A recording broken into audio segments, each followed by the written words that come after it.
Welcome to chemistry classes. Dear students, इससे पहले जितने भी प्रीवियस वीडियोस गए हैं उसका आपको नोट शीट तैयार करना है, प्रिपेयर करके रखना है। स्कूल मैनेजमेंट आपको एक डेट देगी, उस डेट पर अपने फेयर कॉपी को अपने गार्जियन से स्कूल भेजना है। स्कूल में उस सब्जेक्ट से संबंधित, केमिस्ट्री से संबंधित जो टीचर हैं वो आपका रिमार्क्स देंगे clearly. Okay, now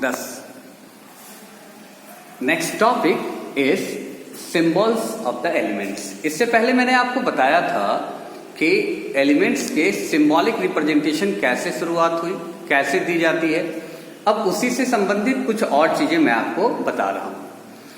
each element is known by it's name. जितने भी एलिमेंट्स अब तक खोजे गए उनका एक पर्टिकुलर नाम डाला गया and denoted by it's symbol, और उसे एक निश्चित सिंबल से दिखाया गया। उस सिंबल को लिखने से पता चल जाता है कि ये किस एलिमेंट्स के बारे में बताया जा रहा है। The symbol of an element is an abbreviation. Symbol क्या होता है? एक शॉर्ट फॉर्म होता है, एक शॉर्ट नेम लिखा जाता है उस एलिमेंट का for its full name. Full name की जगह क्या लिखते हैं हम लोग? शॉर्ट नेम लिखते हैं। For the symbol of an element, उस एलिमेंट का वो सिंबॉलिक रिप्रेजेंटेशन होता है, short hand notation for its full name. तो फुल नेम की जगह हम लोग क्या डालेंगे? अब शॉर्ट नेम डालेंगे। जहां भी हमको ये दिखाना होगा नाइट्रोजन लिखना है तो एल लिखेंगे, ऑक्सीजन लिखना होगा तो क्या लिखेंगे? ओ लिखेंगे, कार्बन लिखना होगा तो सी लिखेंगे। अब वो आपको याद रखना है, पर्टिकुलरली जितने कम से कम जितना मैं लिख के दे रहा हूं इतना का आप नाम उसका लिखना है और उस नाम याद रखना है और उसका सिंबल भी याद रखना है। सो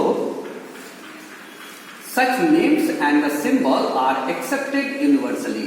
जो मैं अभी सिंबल आपको दिखलाऊंगा वो सारे सिंबल्स यूनिवर्सली, मतलब पूरे विश्व में एक ही तरह का नोटेशन पढ़ा जाता है, एक ही तरह का सिंबॉलिक रिप्रेजेंटेशन पढ़ा जाता है। इससे कोई रिसर्च जब होती है साइंस की, केमिस्ट्री से संबंधित, तो जब उसको प्रकाशित किया जाता है, जब पब्लिश होता है और जब वो रिपोर्ट आती है तो लोग जब पढ़ते हैं तो यूनिवर्सली सारे लोग, विश्व के सारे लोग उसको समझ सके कि एक ही तरह का नोटेशन है। तो हर कंट्री में अपनी भाषाएं हैं, अपने सिंबॉलिक रिप्रेजेंटेशन दे सकता था। तो एक कंट्री की बातें दूसरी कंट्री में नहीं पढ़ी जा सकती थी तब तक जब तक कि उसके लैंग्वेज को नहीं जाना जाता। सो इस प्रॉब्लम को दूर करने के लिए क्या किया गया कि एक ही तरह का सिंबल यूज किया गया जो पूरे विश्व में मान्य होगा। So the names of the some common elements and their symbols. कुछ एलिमेंट्स के नाम और सिंबल मैं आपको दिखा रहा हूं। The names and symbol of the certain elements, that is, मैंने यहाँ सीरियल नंबर डाला, अप्रॉक्सीमेट 24 एलिमेंट्स के नाम लिखे। That is the first one is the hydrogen, lightest element है। H, यह सबसे ज्यादा, सबसे हल्का एलिमेंट में से नाम आता है किसका? हाइड्रोजन का, जो इसका मास दिखा रहा है कितना होता है? 1.008। बाद में पढ़ेंगे उसके बारे में। अभी सिंबल्स पढ़ते हैं हम लोग। हाइड्रोजन का सिंबल क्या दिखा गया? H। Helium it's represented by the He। क्योंकि H से हाइड्रोजन हो गया था इसलिए इसका नेक्स्ट एक टर्म लिया गया। मैंने कल कहा था आपसे कि इससे प्रीवियस वीडियो में कि लैटिन और ग्रीक वर्ड्स का भी प्रयोग किया जाता था, उसी के हिसाब से इसका क्या रखा जाता था? सिंबॉलिक रिप्रेजेंटेशन दिखाया जाता है। So nitrogen should be represented by N, oxygen should be represented by O, carbon should be represented by C, sulphur should be represented by S, chlorine should be represented by Cl। नहीं तो carbon और chlorine एक जैसे दिख रहे थे, दोनों C से शुरू होते, लेकिन क्लोरीन को Cl से दिखाया जाता है। ब्रोमीन को दिखाने के लिए हम लोग Br का प्रयोग करते हैं और बोरोन भी B से लिखा जाता है, इसे इसको B से लिखते हैं और ब्रोमीन को Br से लिखा जाता है।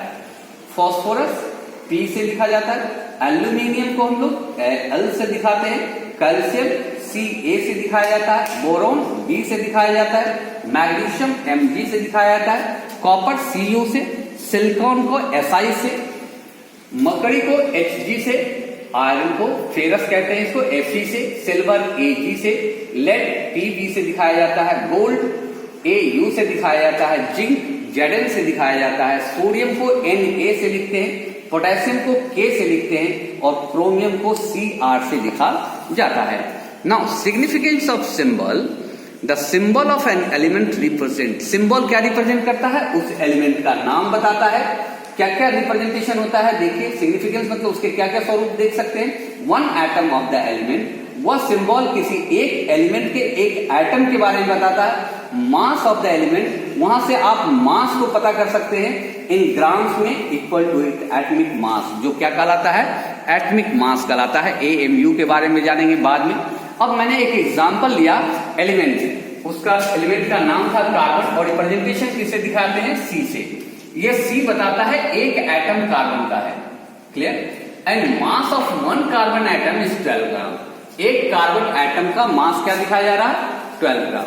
सो सिंबल का अपना कुछ गुण होता है, वही सिग्निफिकेंस आपको दिखाया जा रहा था कि किससे कैसे कैसे आप जानेंगे कि क्या होता है। ऑक्सीजन कहा, तो ऑक्सीजन एक एलिमेंट है जिसका सिंबॉलिक रिप्रेजेंटेशन O है, और इसका एटमिक मास खोजा जाएगा तो O इज इक्वल टू, देखा जाएगा कि क्या होगा, तो O is equal to atomic mass of oxygen is equal to 15.99998, so that is the approx 16। तो हम लोग राउंड फिगर में बात करें तो 16 देखते हैं उसका।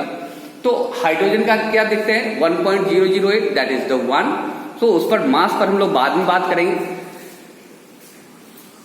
तो ये सारी चीजें आपको अपने नोटशीट में लिखनी है, याद करना है, प्रॉपरली याद करना है, और तभी इसमें और आगे हम लोग बढ़ सकते हैं।